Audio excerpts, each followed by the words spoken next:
बिस्मिल्लाहिर्रहमानिर्रहीम। Dear students, अस्सलाम वालेकुम। चैप्टर नंबर 4 की थ्योरी के ख़ात्मे के बाद अब हम न्यूमेरिकल प्रॉब्लम्स की तरफ जा रहे हैं।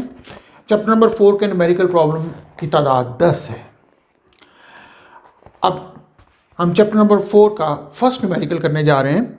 न्यूमेरिकल प्रॉब्लम की डेफिनेशन के मुताबिक a man pushes a lawn mower with a 40 Newton force directed at an angle of 20 degree downward from the horizontal।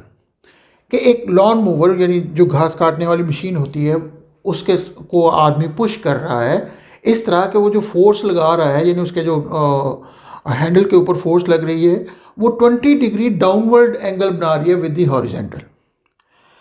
हमने मालूम करना find the work done by the man as he cuts a strip of grass 20 metre long. जब वो 20 metre long grass की strip को cut करता है तो हमने वर्क डन मालूम करना है।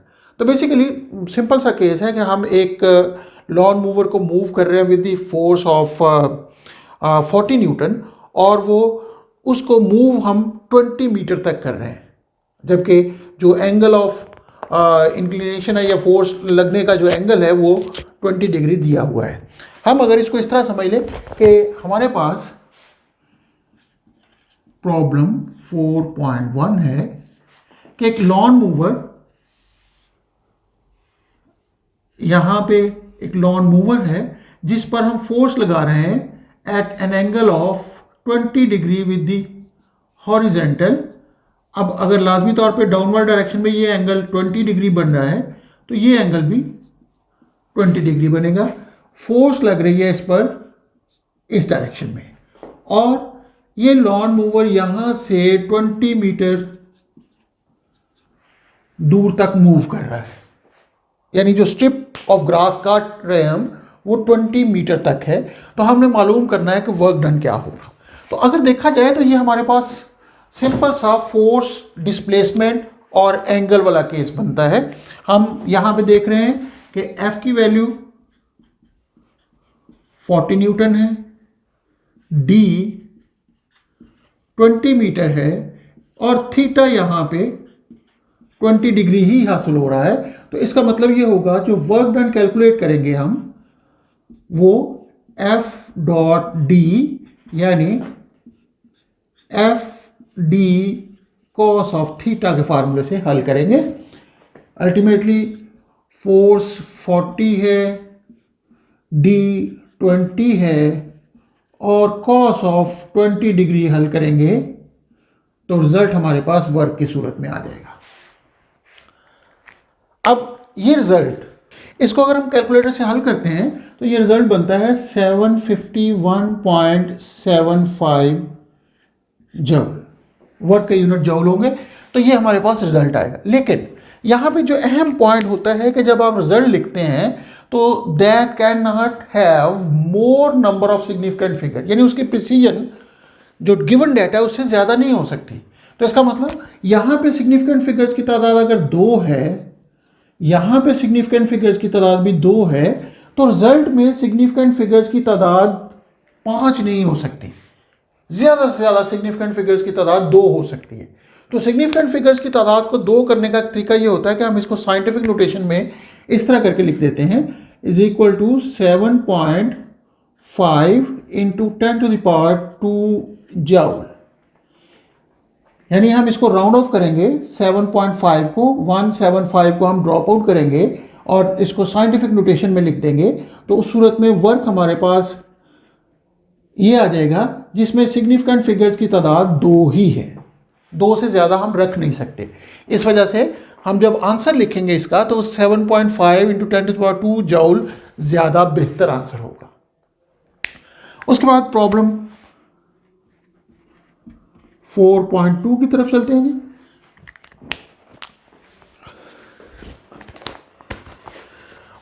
प्रॉब्लम है जी कि rain drop m is equal to 3.35 into 10⁻⁻5 kilogram falls vertically at a constant speed under the influence of force of gravity and friction।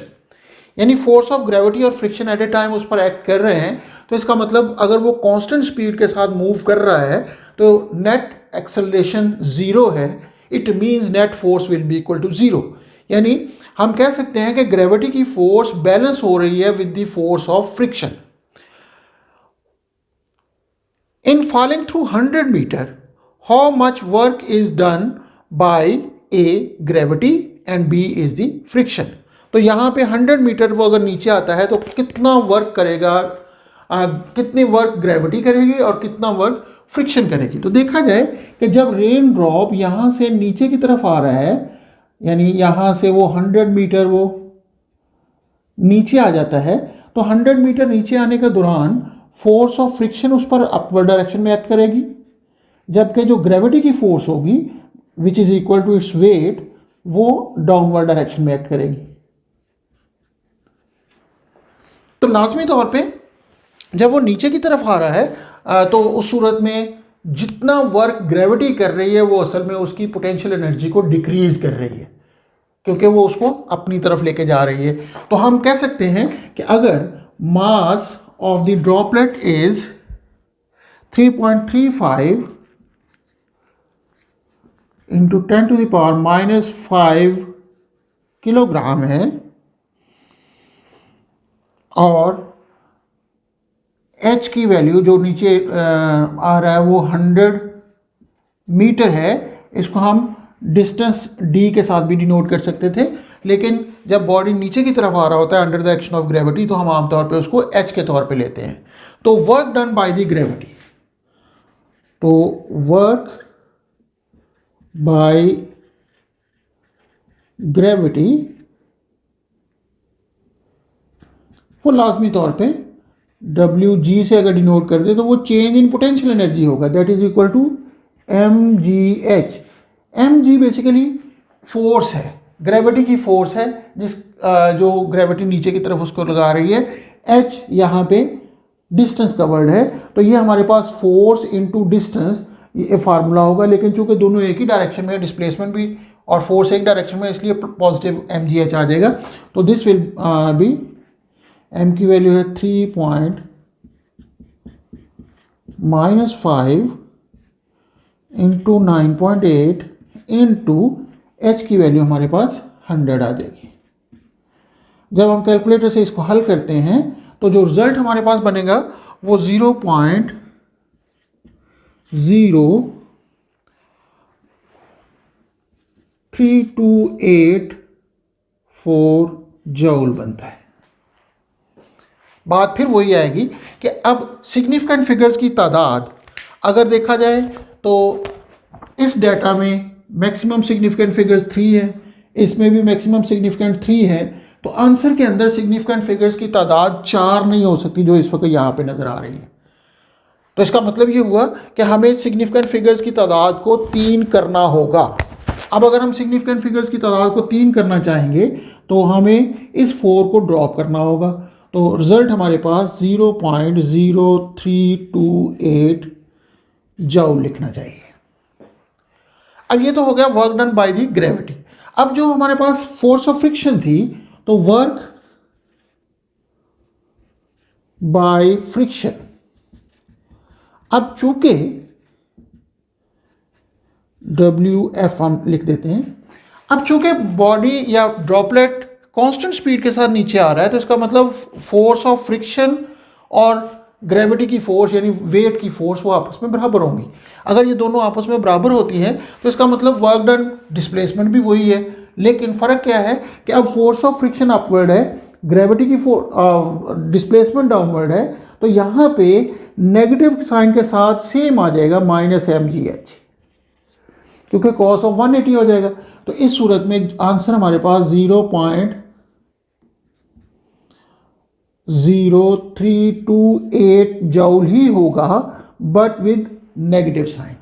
Reason is कि जो फ्रिक्शनल इफेक्ट्स हैं वो हमेशा ऑपोजिट टू द मोशन होते हैं, तो इसका मतलब फोर्स ऑफ फ्रिक्शन ऊपर की तरफ है, डिस्प्लेसमेंट नीचे की तरफ है, एंगल 180 की वजह से वर्क डन नेगेटिव हो जाएगा। ये था हमारे पास सेकंड क्वेश्चन। अब थर्ड क्वेश्चन की तरफ चलते हैं। थर्ड क्वेश्चन है हमारे पास 10 bricks each 6 centimetre thick and mass 1.5 kilogram के 10 ईंटें हैं जो हर एक का मास 1.5 किलोग्राम है और 6 सेंटीमीटर मोटाई है उनकी। Lie flat on a table, flat पड़ी हैं टेबल के ऊपर। How much work is required to stack them one on the top of another. हर एक को दूसरे के ऊपर रखते हुए एक स्टैक लगाने के लिए हमें टोटल कितना वर्क करना पड़ेगा। अब चूंकि 10 ईंटें फ्लैट टेबल पर अगर पड़ी हैं तो हर ईंट को दूसरे के ऊपर रखने के लिए हमें कम से कम उसको एक ख़ास हाइट तक उठाना होगा। दूसरे लफ्ज़ों में हम चाहते ये हैं कि वो जो 10 ईंटें हैं वो इस तरीके से, मैं इसको ज़रा कर बना लूँ, पहली ईंट अगर ये है, दूसरी इसके ऊपर हो, तीसरी इसके ऊपर हो,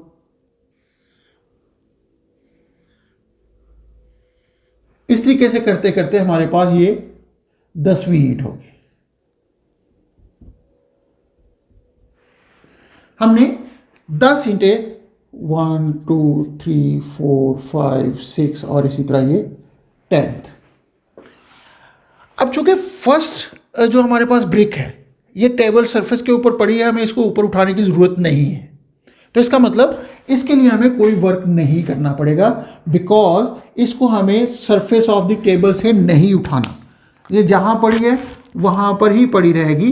तो हम ये कह सकते हैं कि इसके लिए H1 की वैल्यू 0 होगी, जबकि सेकंड को हमें यहाँ तक कम से कम उठाना पड़ेगा, ये हमारे पास H2 की वैल्यू होगी। इसी तरह थर्ड को हमें यहाँ तक उठाना पड़ेगा कम से कम, तो ये H3 हो जाएगा। फोर्थ को हमें यहाँ तक उठाना पड़ेगा तो ये H4 के बराबर होगी। तो इट मीन्स कि हर ईंट को हमें एक के ऊपर रखने के लिए हर एक के लिए अलग अलग वर्क करना पड़ेगा। तो टोटल वर्क डन कैलकुलेट करने के लिए हमारे पास सिचुएशन ये आ जाएगी कि मास ऑफ ईच ब्रिक वो हमारे पास है 1.5 किलोग्राम। उसके बाद हाइट या थिकनेस जिसको हम कह रहे हैं वो हमारे पास है हाइट की अगर हम बात करें तो वो 6 सेंटीमीटर है, मीन्स 0.06 मीटर आ जाएगा। अब लाजमी तौर पे अगर थिकनेस को H0 से कह रहे हैं तो पहली हाइट H1 H0 के बराबर होगी, H2 H1 के बाद H2 H0 सॉरी। अब चूंकि हम कह रहे हैं कि थिकनेस इसकी H0 है तो इसका मतलब ये है कि H1 हमारे पास 0 के बराबर होगी, हमें उसको उठाना नहीं पड़ रहा। लेकिन जो H2 होगी वो H0 के बराबर होना चाहिए, H3 2H0 के बराबर होना चाहिए, H4 3H0 के बराबर होना चाहिए। और इसी तरह अगर हम देखें तो H10 की वैल्यू 9H0 के बराबर होना चाहिए, क्योंकि हमें हर ईंट को ऊपर रखने के लिए कम से कम उतना हाइट उठाना पड़ेगी। इट मीन्स कि हमारे पास जो वर्क डन होगा पहली ईंट को उठाने के लिए हमें W1 is equal to mgh1, W2 mgh2, W3 mgh4 up to W10, 10th के लिए हमें mgh10 करना पड़ेगा। और टोटल वर्क डन कैलकुलेट करने के लिए इन सबको जमा करना पड़ेगा। अब देखा जाए H0, H1, H2, H2 ये सारी की सारी वैल्यूज़ अगर देखा जाए तो 0H0 से लेकर 9H0 तक जाएंगे। तो इट मीन्स कि हमारे पास टोटल वर्क डन mg सब में आएगा। हमारे पास जमा में क्या होगा, 0H0 plus 1H0 plus 2H0 plus 3H0 plus n हमारे पास 9H0 तक आएगा। अब मैं H0 को भी अगर कॉमन ले लूँ mgH0 तो ये 0 1 2 3 अप टू 9, 0 से लेकर 9 तक सम अप करना पड़ेगा हमें। तो यहाँ पर एम जी की वैल्यू है, एम की वैल्यू 1.5, जी की वैल्यू 9.8, एच नॉट की वैल्यू 0.06 और फिर 0 से लेकर 9 तक के सम को यहाँ पे मल्टीप्लाई करें। तो अब अगर हम इनको ऐड अप करें तो 0 से लेकर 9 तक को ऐड करते हैं तो आंसर 45 आता है। तो इनका मतलब ये होगा जब इसको मल्टीप्लाई करेंगे तो 39.69 जूल आ रहा है। क्योंकि गिवन डाटा में मास 1.5 किलोग्राम में, सिग्निफिकेंट फिगर्स की तादाद 2 है और हाइट 6.0 सेंटीमीटर में सिग्निफिकेंट फिगर्स की तादाद 2 है, तो इसका मतलब रिजल्ट में सिग्निफिकेंट फिगर्स की तादाद 2 से ज़्यादा नहीं हो सकती। तो इसलिए हम 39.69 को राउंड ऑफ करेंगे तो वो 40 जूल होगा, जिसमें सिग्निफिकेंट फिगर्स की ज़्यादा से ज़्यादा तादाद 2 हो सकती है। ये होता है कि आप अगर इसको 0, 1, 2, 3, 9 लिख रहे हैं, आप एक दफ़ा इसको उल्टा करके लिखें, 9, 8, 7, 6, 0। अब इन दोनों को अगर ऐड करें, देखें तो ये आए 9 आएगा, ये भी 9 आएगा, ये भी 9 आएगा, इसका सम भी 9 आएगा और लाजमी तौर पे इसका सम भी 9 आएगा। यानी ये 10 दफ़ा हमारे पास 9 आएगा, तो इसका मतलब टोटल 90 आएगा। ये दो सीरीज़ को हमने ऐड किया, इसका मतलब अगर मैं इसको 2 पे डिवाइड कर दूं तो ये एक सीरीज़ का सम 45 आ जाएगा। तो वैसे भी आप इसको जमा करके देख लें तो हमारे पास आंसर इसका 45 आएगा। तो इससे हमारे पास ये वर्क आ गया। तो होप आप लोगों को ये न्यूमेरिकल प्रॉब्लम समझ आ गया होगा। आगे चलते हैं जी। आगे हमारे पास है 4.4। A car of mass 800 kilogram traveling at 54 km per hour is brought to rest in 60 meters. Find the average retarding force on the car. What has happened to the original kinetic energy of the car? अब उसने बताया ये है 4.4 में। चलिए मैं इसको यहाँ पर ही करता हूँ, कुछ काम आप लोगों के लिए छोड़ता हूँ। प्रॉब्लम है जी 4.4। कार का मास गिवन है 800 किलोग्राम और उसको initial velocity VI 54 kilometre per hour है। अब वेलोसिटी को मीटर पर सेकंड में हमें बदलना होगा। तो मीटर पर सेकंड में बदलने के लिए क्या करते हैं हम कि 54 मल्टीप्लाइड बाई 1000, ये किलोमीटर को मीटर में बदलेगा, डिवाइडेड बाई 3600, तो ये मीटर पर सेकंड में बदल जाएगा। तो आप डायरेक्ट इस तरह भी कर सकते हैं कि 54 को 3.6 से डिवाइड कर दें, जो मीटर पर सेकंड में बदल जाता है। तो इसका जो भी रिजल्ट है आप लोगों ने खुद निकालना है। और डिस्टेंस D 60 मीटर ट्रेवल करने के बाद VF 0 हो जाती है। इसका मतलब ये है कि ब्रेक्स लगते हैं और ब्रेक लगने के 60 मीटर ट्रैवल करते करते वो कार रुक जाती है। अब हमारा क्वेश्चन ये है कि कितनी रिटार्डिंग फोर्स लगेगी। अब फोर्स कैलकुलेट करने के लिए हमें वर्क एनर्जी प्रिंसिपल का इस्तेमाल करना होगा। और वर्क एनर्जी प्रिंसिपल क्या कहता है कि जो हमारे पास जितना भी वर्क होगा by frictional effects of the brakes, वो इसकी चेंज इन काइनेटिक एनर्जी के बराबर होगा। तो हम कह सकते हैं कि वर्क बराबर होना चाहिए चेंज इन काइनेटिक एनर्जी। अब वर्क चूंकि F इंटू डी के बराबर होता है, तो change in kinetic energy 1/2 mvf² minus 1/2 mvi² होगा।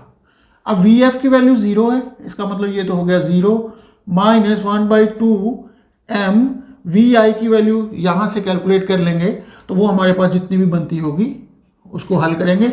आई थिंक ये 15 मीटर पर सेकेंड बनती है, तो 15 का स्क्वायर आ जाएगा। अब यहाँ पे F है और ये 60 आ गई। अब इस सूरत में F की वैल्यू हम कैलकुलेट करेंगे, वो -1500 न्यूटन बन रही है। अब ये -1500 न्यूटन ये फोर्स है जो ब्रेकिंग फोर्स है, जो उसको रोक रही है, जिसकी वजह से वो 60 मीटर के फासले पर जाके रुक रही है। लेकिन उसने पूछा ही जब रिटार्डेशन फोर्स है, तो रिटार्डिंग फोर्स हमारे पास 1500 न्यूटन आ जाएगी। रिटार्डिंग फोर्स वो सीधी सीधी 1500 न्यूटन आ जाएगी, क्योंकि ये ऐसे ही है जैसे पूछा जाए कि एक बॉडी की कीमत 10 रुपये थी, वो सेल हुई 5 रुपये में, तो नेट प्रॉफिट क्या रहा, तो फिर तो हम कहेंगे -5। लेकिन अगर पूछा जाए कि नेट लॉस क्या हुआ, तो हम उसको 5 लिखेंगे, 5 रुपीज़। यानी उस लॉस में असल में वो नेगेटिव साइन एब्जॉर्ब हो रहा है, तो रिटार्डेशन का मतलब ही नेगेटिव होता है। तो उसने पूछा नेगेटिव फोर्स कितनी है, तो वो 1500 न्यूटन आ जाएगी। ये था हमारे पास प्रॉब्लम नंबर 4। उसके बाद नंबर 5 की तरफ चलते हैं जी। A 1000 kilogram automobile at the top of an incline 10 meter high and 100 meter long released and rolls down the hill. What is its speed at the bottom of incline if the average retarding force due to friction is 480 Newton? क्या हमारे पास problem number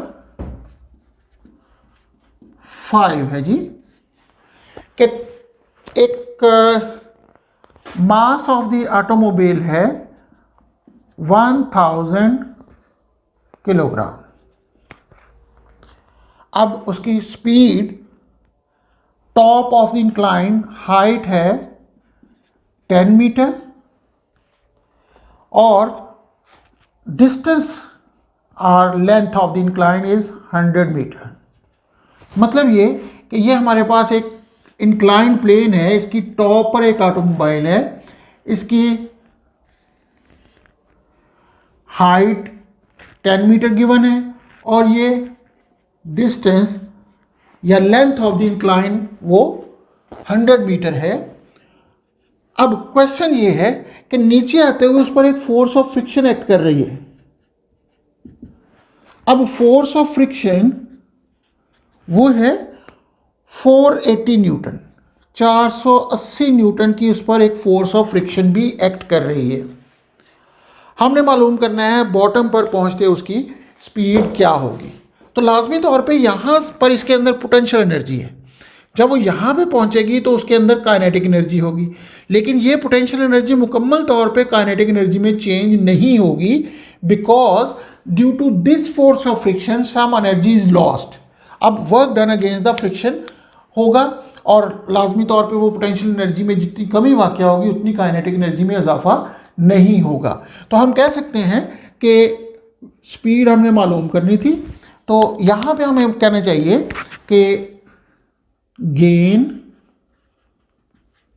in kinetic energy क्या किसके बराबर होनी चाहिए? एक तो जितनी loss in potential energy minus work done against the force of friction. अब फोर्स ऑफ फ्रिक्शन को अगर हम स्मॉल एफ से डिनोट कर रहे हैं तो एफ इंटू डी ये वर्क होगा अगेंस्ट द फ्रिक्शन। तो gain in kinetic energy 1/2 mv² होगा और gain loss in potential energy mgh होगा माइनस एफ इंटू डी, ये इक्वेशन बन जाएगी। अब इसमें आप देखें कि एफ की वैल्यू गिवन है, डी की वैल्यू गिवन है, एच एम जी एच और एम की वैल्यू गिवन है, सिर्फ हमें वी की वैल्यू अननोन है, वो हम कैलकुलेट कर सकते हैं। यानी फ़र्ज़ करेंगे ये हमारे पास 100 जूल थी, तो 100 जूल में से कुछ लॉस हुई, जो बाकी थी वो काइनेटिक एनर्जी में गेन के बराबर है। तो इस इक्वेशन से हम v को कैलकुलेट कर लेंगे। ये आप लोगों ने क्वेश्चन कंप्लीट करके मुझे सेंड करना है और इसका आंसर मुझे देना है कि वेलोसिटी किसके बराबर आई है।